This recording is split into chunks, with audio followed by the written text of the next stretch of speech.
Good morning. I'm Dr. Leah Rogers of the Industrial Partnerships Office at Lawrence Livermore National Laboratory. Today we'll be discussing a patent portfolio created at Livermore over the last decade or two. This portfolio is aimed at decreasing the aerodynamic drag of big rig trucks. The idea is that if you reduce the aerodynamic drag, you reduce fuel usage, and you reduce CO2 emissions and hopefully mitigate climate change. So we consider this to be one of our key green portfolios at Livermore. The class of truck we're interested in here is Class 8. This is often what we refer to as big rigs, 18-wheelers, semis. In Europe they call them articulated lorries. And it's estimated that they use roughly 12 to 13% of the total U.S. petroleum usage. They only get between 5 to 8 miles per gallon, so there's lots of room for improvement here.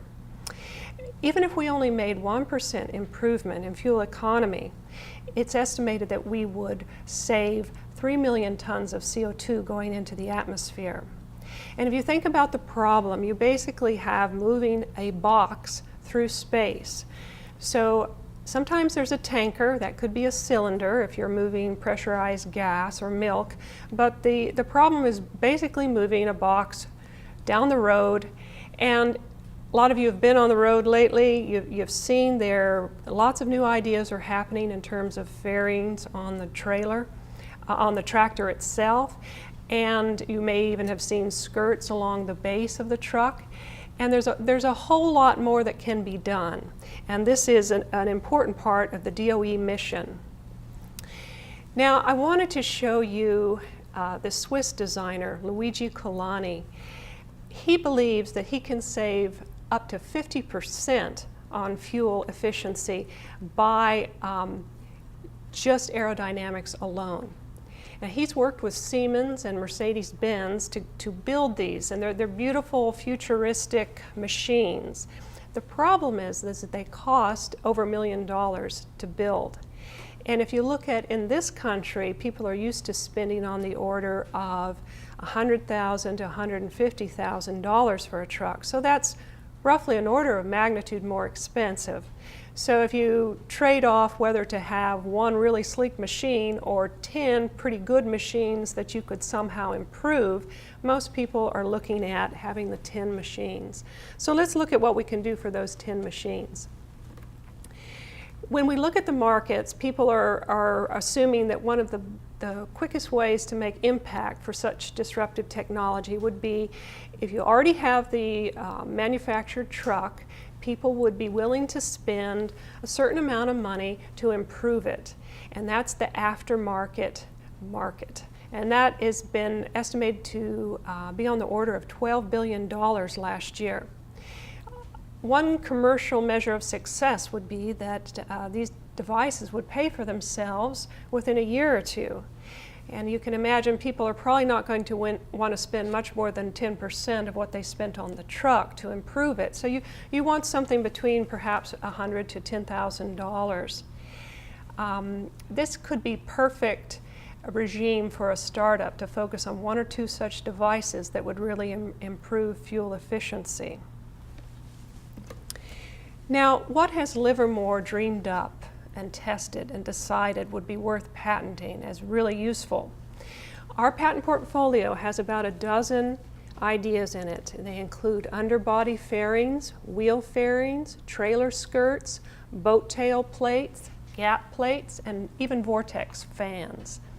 So what you can imagine that happens at Livermore, it's a tower of power for computing. There's computational fluid dynamics that goes on that really helps to refine how such devices might work, and particularly how they might work in conjunction with each other. And some of this work involves, beyond the modeling, involves wind tunnel testing.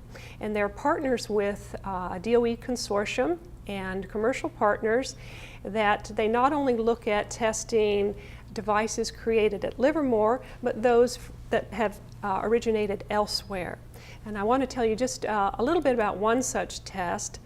It was in the spring of 2010 at the NASA wind tunnel.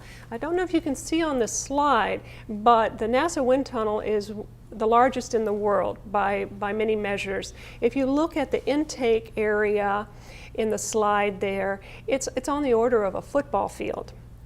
And if you see that big rig there in the lower right, it looks kind of all alone in the space. So what they did was they took 23 different devices from various partners, not only lab IP, but also ideas from their collaborators, and they tried to downscale which of these would be worth taking to the next level of testing, which is track testing. If you look at a general progression of technology testing, is you have the idea, you have computational fluid dynamics, if you have the capability, and then you take it to a wind tunnel, then track testing, and ultimately road testing. So let's zoom in and look at the kinds of devices we're looking at. You really get your sweet spot for aerodynamic drag reduction where you have a large pressure differential. So as you can imagine, it's often at the front of the truck and the gap between the tractor and the trailer. And then you also have under the body of the bluff body, they call it, of the actual trailer or tanker.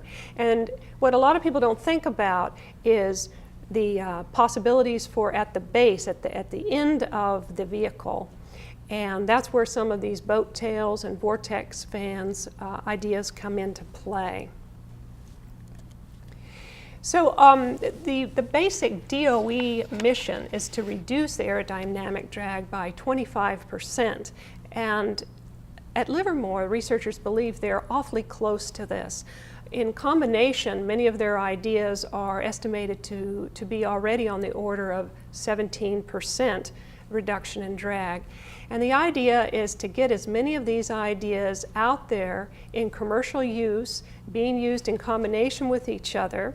And in that, to support that mission, we're seeking partners, people who believe they have an interest and a way to make this happen. Please feel free to contact us and explore possibilities for such partnering. My name is Leah Rogers. My contact information is on this slide. I would appreciate you calling me at your convenience if you have any interest in further exploring such possibilities. Thank you.